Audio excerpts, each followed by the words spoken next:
Hello दोस्तों, स्वागत है आपका इस वी चैनल में। तो दोस्तों आज की वीडियो डिस्कस करेंगे यूजी पीजी एडमिशन के बीए बीकॉम बीएससी और एमए एमकॉम एमएससी में अगर आपने एडमिशन ले लिया है तो दोस्तों उस एडमिशन को हमको किस तरह से कैंसिल करना है हम इस वीडियो के माध्यम से जानने वाले हैं। यानी कि हम दोस्तों बीए बीकॉम बीएससी में या एमए एमकॉम एमएससी में हमारा एडमिशन हो जाता है और एडमिशन होने के बाद में दोस्तों हमारा वो कॉलेज हमें ऐसे लगता है जो हमारी मनपसंद का नहीं है तो हम उसमें से कैंसिल कराना चाहते हैं एडमिशन को। तो दोस्तों हमें एडमिशन किस तरह से कैंसिल करना होगा हम सारी जानकारी इस वीडियो के माध्यम से देखने वाले हैं। तो दोस्तों वीडियो को पूरा देखें जिससे अच्छे समझ में आ सके। और दोस्तों एडमिशन कैंसिल होने के बाद में दोस्तों एडमिशन दूसरे कॉलेज में किस तरह से होगा वो भी हम सब कुछ इस वीडियो के माध्यम से देख लेते हैं। ओके, तो दोस्तों एडमिशन कैंसिल कराने का सबसे पहला जो प्रोसेस है वो दोस्तों प्रोसेस क्या है। आपने जिस भी कॉलेज में एडमिशन लिया है, जी हाँ दोस्तों, आपने जिस भी कॉलेज में एडमिशन लिया है यानी कि आप न्यू कॉलेज में एडमिशन लेना चाहते हैं और आप पुरानी कॉलेज है जो आपने प्रेजेंट में जो एडमिशन लिया है उस कॉलेज में से आप एडमिशन कैंसिल कराना चाहते हैं। ठीक है, अब मान के चलिए आपने इस कॉलेज में एडमिशन ले लिया, ए नाम का कोई कॉलेज है, आपने इस कॉलेज में लिया है एडमिशन और आप दोस्तों उस कॉलेज में से चाहते हैं एडमिशन को कैंसिल कराना। कोई भी रीज़न हो सकता है, जैसे कि आपको अपने पसंद का कॉलेज नहीं मिला है या आपका XYZ कोई भी रीज़न हो सकता है। आप मान के चलिए कैंसिल करना चाहते हैं एडमिशन को। क्या चाहते हैं दोस्तों? एडमिशन को कैंसिल करना चाहते हैं। तो एडमिशन को कैंसिल करने के लिए हमको सबसे पहले क्या करना होगा, जिस कॉलेज में हमने एडमिशन लिया है उस कॉलेज में हमको जाना होगा और वहाँ पर जा कर के हमको सबसे पहले जो कंप्यूटर ऑपरेटर्स होते हैं, प्रिंसिपल्स होते हैं, वहाँ पर हमको एक एप्लीकेशन देनी होगी और एप्लीकेशन में जो भी रीज़न होता है जो कि कैंसिल करने का वो वहाँ पर देना होगा और वहाँ के बाद उस कॉलेज में से आपका एडमिशन कैंसिल हो जाएगा। ओके, क्या हो जाएगा दोस्तों? आपका एडमिशन कैंसिल हो जाएगा। आपने फर्स्ट ईयर में एडमिशन लेना चाहते हैं 2020 के लिए, आपने फीस पे कर दी और फीस पे करने के बाद में आपका एडमिशन हो जाएगा दोस्तों कैंसिल। ओके, इसकी जो फीस रिटर्न होती है, जी हाँ दोस्तों, पूरी फीस नहीं मिलती है, आपको 50% का रिटर्न मिल जाता है।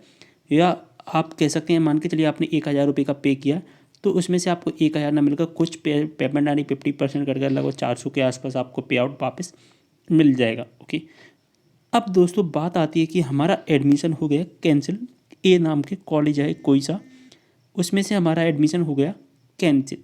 ठीक है, इसमें से हमने कर लिया एडमिशन कैंसिल। अब आप जाओगे दोस्तों किसी कॉलेज में, तो जाओगे तो आप चाहते हैं दूसरे कॉलेज में जाना। कौन से कॉलेज में जाना चाहते हैं? मान के चलिए आप बी नाम का एक कोई कॉलेज है, उस कॉलेज में आप जाना चाहते हैं। तो दोस्तों अगर आप बी नाम का एक कॉलेज में जाना चाहते हैं तो अब आपको कोई सी काउंसलिंग चल रही होगी, उस काउंसलिंग में एडमिशन लेना होगा। तो इस टाइम पर जो एडमिशन के लिए काउंसलिंग चल रही है वो चल रही है CLC 5th राउंड। ओके, कौन सा राउंड चल रहा है? CLC 5th राउंड चल रहा है। अब आपने अब करा लिया है अपना एडमिशन कैंसिल। तो कैंसिल करने के बाद में जो अपना रजिस्ट्रेशन था, रजिस्ट्रेशन वही रहेगा, रजिस्ट्रेशन नंबर आपका वही रहेगा, आपको न्यू रजिस्ट्रेशन कराने की कोई भी आवश्यकता नहीं है। अब दोस्तों रजिस्ट्रेशन नहीं कराना है तो अब आपको क्या करना होगा, आपको CLC 5th राउंड का जो लास्ट डेट रखा गया है वो रखा गया है 23 नवंबर।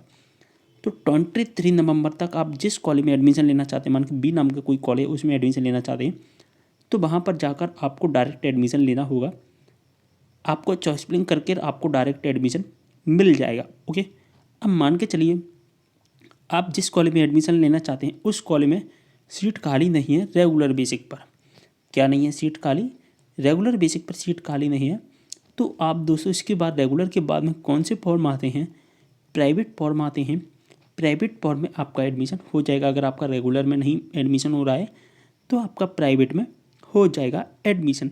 ओके, तो ये प्रोसेस होता है। देखिए एक बार और मैं अच्छे से आपको समझा देता हूँ। आपने जिस कॉलेज में एडमिशन लिया है उस कॉलेज में से आपको एडमिशन कैंसिल कराना है। डायरेक्टली कॉलेज में जाकर एडमिशन कैंसिल हो जाएगा। इसके बाद आप दूसरे कॉलेज में एडमिशन लेना चाहते हैं तो आपने जो रजिस्ट्रेशन किया है रजिस्ट्रेशन आपका वहीं रहेगा, आपको रजिस्ट्रेशन न्यू कराने की कोई भी आवश्यकता नहीं है। और CLC 5th राउंड चल रहा है इस टाइम पर, वहाँ पर जिसकी लास्ट डेट है 23 नवंबर। तो दोस्तों कॉलेज में एडमिशन लेने के लिए आप जिस कॉलेज में एडमिशन लेना चाहते हैं वहाँ पर जाइए, वहाँ पर आपका एडमिशन हो जाएगा। अगर अब इस टाइम पर जो एडमिशन चल रहे हैं वो रेगुलर बेसिक पर चल रहे हैं और इसके बाद में अगर आपका रेगुलर में एडमिशन नहीं हो पाता है तो दोस्तों गवर्नमेंट कॉलेज में ही दोस्तों प्राइवेट बेसिक पर एडमिशन हो जाएगा, यानी कि प्राइवेट का एडमिशन हो जाएगा। रेगुलर में आपको डेली कॉलेज जाना होता है, लेकिन प्राइवेट में आपको दोस्तों रेगुलर कॉलेज नहीं जाना होता है, ओनली आपको एग्ज़ाम देने के लिए जाना होता है। बस ये डिफरेंस रहता है और कोई डिफरेंस नहीं रहता है। ओके, तो पूरी जानकारी समझ में आ गई होगी एडमिशन कैंसिल कराने की, और एडमिशन कैंसिल कराने के बाद में किस तरह से हमको एडमिशन लेना है, ये सारी जानकारी आपको मिल गई होगी। तो दोस्तों वीडियो को शेयर कर देना, साथ ही अगर आपने इंस्टाग्राम पर फॉलो नहीं किया तो इंस्टाग्राम पर भी फॉलो कर ले। तो दोस्तों वीडियो को शेयर कर देना सभी दोस्तों के साथ में, जिससे सभी दोस्तों को इसके बारे में नॉलेज मिल सके। ओके, वीडियो को यहीं पर करते समय मिलते हैं इस वीडियो के साथ, तब तक के लिए बाय।